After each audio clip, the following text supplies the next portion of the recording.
Assalamualaikum warahmatullahi wabarakatuh. Hello everyone. My name is Muhammad Rizky Maulana. I'm from BSI University majoring in informatics. In this video, I will share my opinion about smoking in campus area. And then, I will also discuss the simple present tense. So, watch till the end.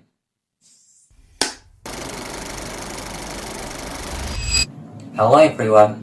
Today, I want us to think about the invisible walls we built on campus. Walls made of smoke. I'm talking about smoking in our shared spaces. Think about the path to the lecture hall. Think about the library entrance. When you see smoke there, it's just not air. It's shared disrespect. We all have the right to clean air. When a smoker stands right at the entrance, their personal habit directly compromises my right, and your right, to step into a building and take a deep breath. This is not about attacking smokers. This is about asking for mindfulness. If you need that break, I understand. But please, choose consideration over convenience.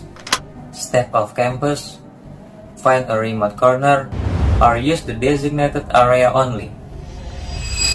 Let's redefine our campus culture.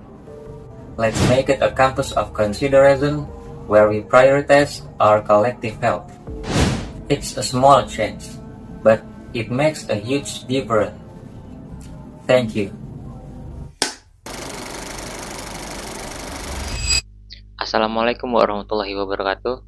Hello everyone, my name is Muhammad Rizky Maulana, and I will be guiding you through a key aspect of English grammar, the simple present tense. Here is the outline of my presentation. We will cover 5 main points: the definition and main functions, sentence structures, affirmative, negative, and interrogative, the crucial verb rules for adding s or es, specific uses with keywords, and finally, conclusion. The simple present tense is the most basic, yet most frequently used verb form. It's crucial to understand that despite its name, it doesn't always refer to an action happening right now. The simple present is used for 3 main things. First, general facts or universal truths, things that are always true, like laws of nature. Second, habits or routines, actions that are repeated regularly. 3. Fixed schedules, timetables for transportation, classes, or events. Look at the comparison here. If I say, I work every day, this is a simple present. It indicates a recurring habit. It doesn't necessarily mean I am working at this very moment. This contrasts with the present continuous, I am working now, which clearly refers to an action in progress right now.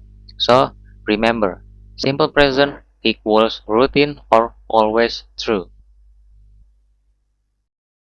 Let's dive into the structure. The basic formula is subject plus verb 1 plus object. However, there is one critical rule that differentiates the simple present from other tenses. When the subject is the third person singular, that is he, she, or it, the base form of the verb must have the suffix s or es added to it. If the subject is I, you, we, they, or plural, we simply use the base verb 1. On the left, for plural subject or I, you, we, they, the verb is bear. For example, I learn English. They watch movies. We like tea. On the right, for the third person singular subject or she, he, it, we must add the suffix. He learns English. She watches movies. My father likes tea. This difference must always be observed.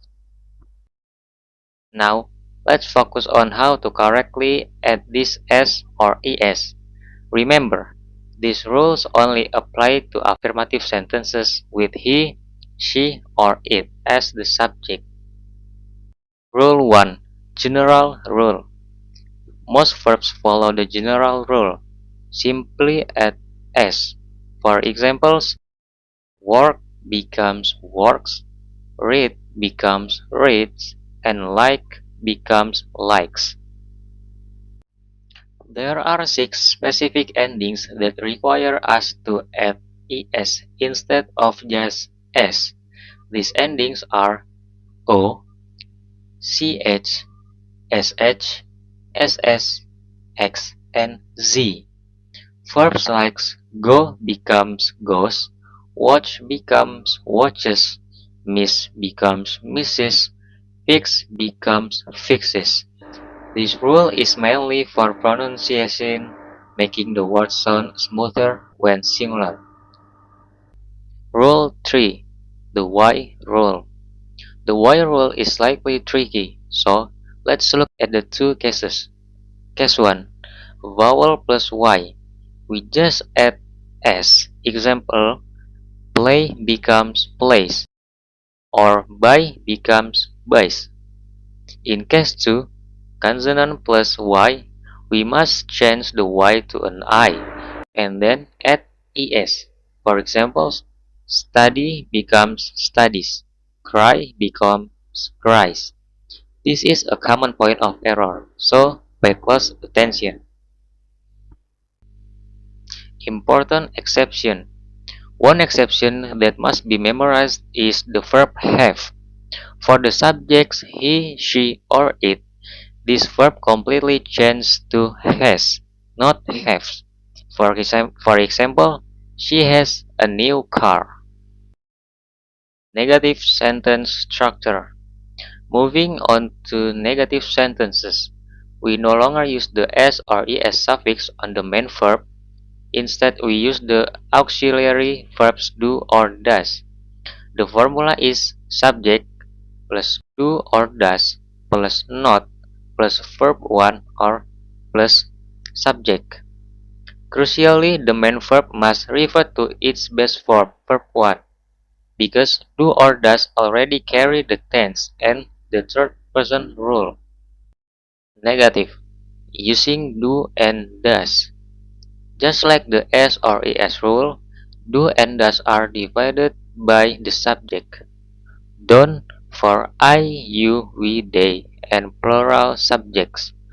Doesn't for he, she, it, and singular subjects. For examples, I don't like tea. He doesn't like tea. The verb remains like, not likes. Interrogative sentence structure. To form a yes or no questions, we simply place the auxiliary verb do or does at the beginning of the sentence. The formula is do or does plus subject plus verb 1 plus object. We also need to know the short answers. Remember to use do or does in the short answer, not the main verb. Look at the example. Do they go to school? The short answer is yes, they do. Or does she live in Jakarta? No, she doesn't. Very straightforward. If we want to get specific information, we use WH questions. Who, what, where, when, why, and how.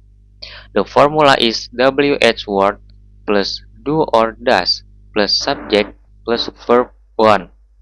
For example, where do you live? Or what does she study?